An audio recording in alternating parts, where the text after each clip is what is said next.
দেখি তো পুকুরে শামুক আছে কিনা। আরে এই তো, হাত দিতেই একটা শামুক পেয়েছি। এই যা যা, তোকে এরকম করে শামুক ধরতে দিলে সারা দিন লেগে যাবে। আমি বরং পানিতে নেমে একটা একটা করে তুলে নিচ্ছি।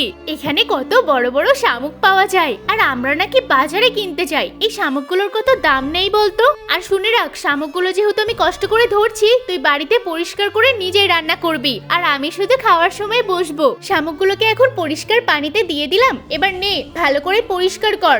এইগুলোকে ডলে ডলে পরিষ্কার করতে গেলে কত সময় লেগে যাবে। এই শামুক পরিষ্কার করতে করতে তো আমার খিদে পেয়ে যাচ্ছে। একটা কাজ করি, আমাদের যে ওয়াশিং মেশিনটা আছে না, ওখানটায় শামুকগুলোকে দিয়ে দিই। এবার একটু সুইচটা অন করতে গোল গোল গোল গোল করে ঘুরতে ঘুরতে এটা একদম পরিষ্কার হয়ে যাবে। এখন এই সমস্ত শামুকগুলোকে তুলে নিচ্ছি। কি দারুণ পরিষ্কার হয়েছে। এবার আমি সোজা চলে যাব রান্না করতে।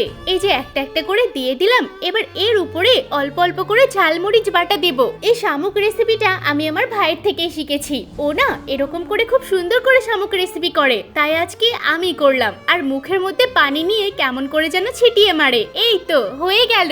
কিরে ভাই, তোর রান্না কদ্দূর? আরে রান্না তো হয়ে গেছে, দেখি একটা টেস্ট করে কেমন হলো। আরে বাহ, তুই তো মনে হচ্ছে একদম আমার মতো রান্না শিখে গেছিস। খুব ভালো খেতে হয়েছে।